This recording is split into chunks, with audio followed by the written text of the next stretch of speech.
Hi, Jim, owner of K2 Concepts here.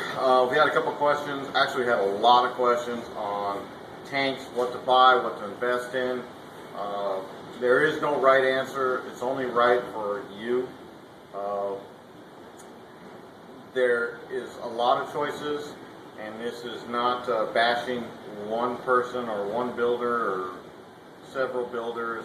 I really don't care where you buy your tank. I'm not going to tell you where I bought my tank.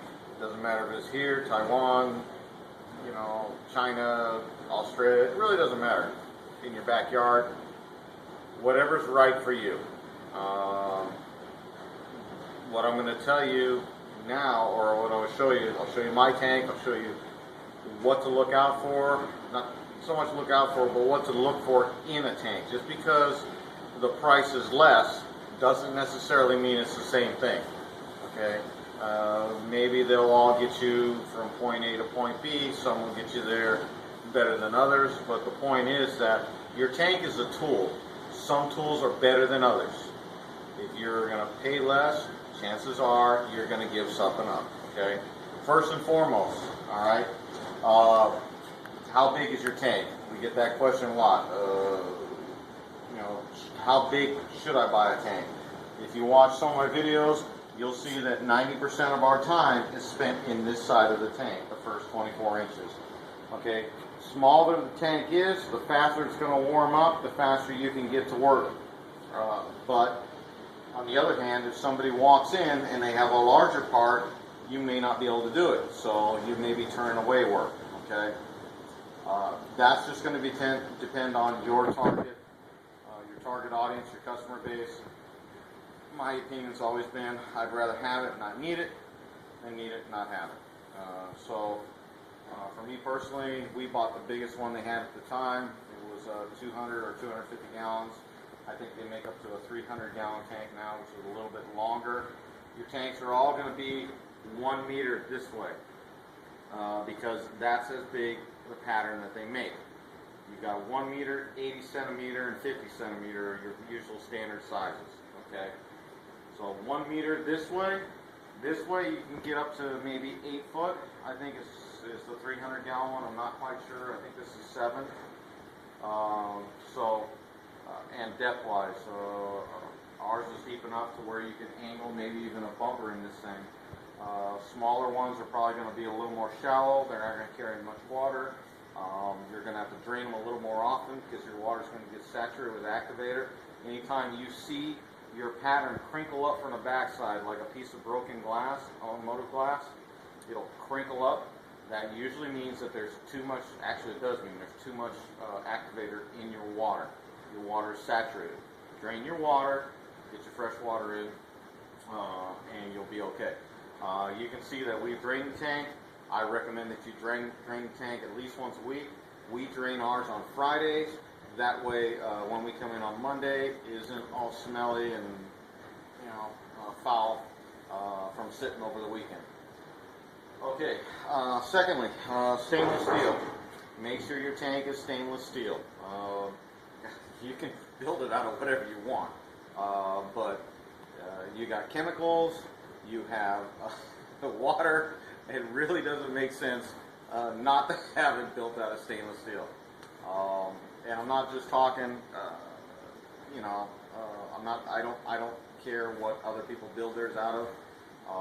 I have a mechanical engineering background. I've been in the industry for since I was 19, so 28 years. I've been around metals. You want stainless steel, okay? Look at the construction.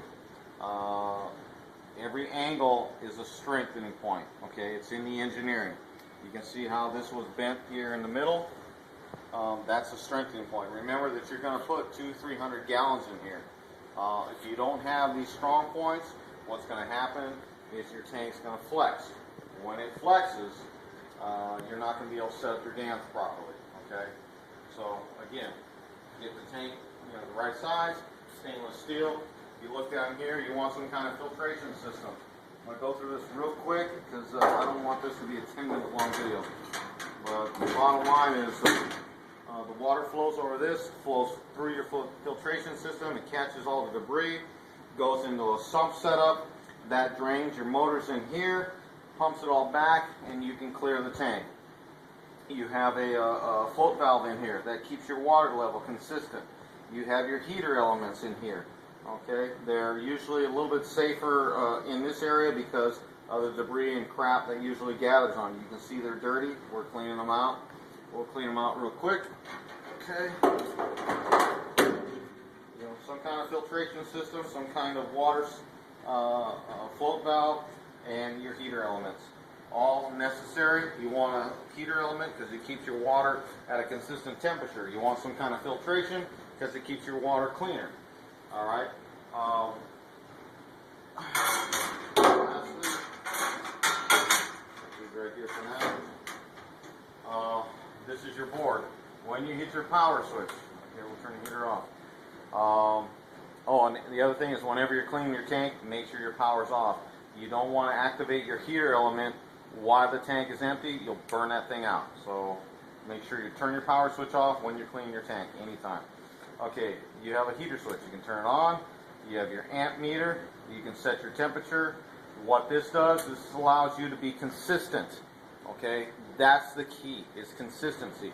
Because there's so many variables, you want to be able to do the same thing every single time, repetitive. That way, if you do have a problem, you know exactly where to go and how to address it. Okay, so water temperature correctly. Okay, you have a time switch here. We've got ours set for 60 seconds. It's a digital meter. I've seen other spring-type clock wound. Hey, there's nothing like the accuracy of a digital meter. Okay, this happens the same time, or will give you the same time reference every single time. Again, you want consistency. You got a pump on switch, pump off switch. Obviously, pump on, circulate the water, clear it out in between dips. When you go to dip, you hit, you turn your pump off. Okay, it's all interlocked, so when you turn the switch off, your power switch, it'll cut power to everything. Pump light lets you know everything, or power light lets you know everything's on. Just kind of waiting for this to count down here. The amp meter, not necessarily, but it's nice to see that you're drawing amps. That lets you know that the heater elements are working. They're drawing current. Right now you're ready to go. 2, 1. That lets you know if you're distracted, you've got work in the shop, that buzzer goes off, and you know, hey, it's time to go. Okay, nice case setup. You can see everything in here is interlocked, wired real nice. It's not a piece of junk. Okay, and those are the things that you should be looking at when you're considering buying a tank. And again, you don't necessarily have to have all these. You could dip out of a bathtub if you wanted to. Realistically, I mean, you know, if you can get away with it, go buy a $10 pool over at Walmart or Kmart, kiddie pool, and dip out of that. It really doesn't matter. However, this is a tool. You got to remember, this is a tool of your business. There are good tools, there are mediocre tools, there are bad tools. It's kind of like having a drill and saying, I want to drive a nail. You can take the back of that drill and beat on that nail. Yeah, it'll kind of accomplish the same thing, but it's not the right tool for the job. It's not what's the word I'm looking for? Efficient. There you go. So anyhow, again, stainless steel. Get a filtration system, get heater elements, a timer, a way to control the heater elements, some kind of audible noise or audible alarm to let you know, well constructed, something that's going to last. This is probably the biggest investment that you're going to make regarding your business, okay? So do it right, do it once. Not a lot of us have that kind of money to throw around and buy 2 or 3 different tanks. And if you ever are going to grow and get to be a legitimate business where you're going to have to address the issues of production, customization, you want something that's going to lend itself to your business, not take away from your business. Okay. So anyhow, those are the real quick just overall view of what I consider things for you to look out for a tank. And I've been asked this question so many times, and I've typed myself to death. I think it's easier for this video to go up. And again, this is not bashing anyone, any builder. If you're a builder and you don't build your tank this way, hey, you know what? It's not bashing you, and I'm not downplaying anything. I'm just telling you what I, as a consumer, will be looking for when I bought a tank, and what you guys that are going into the business should be looking for. Again, you can get away with a lesser tank. That doesn't mean anything. It just means there's a trade-off. So anyhow, you guys have any comments, any questions, again, you can email me. We have a new email address. It is k2concepts.net@gmail.com. We also answer a lot of our questions on an open forum at liquidconceptsus.com.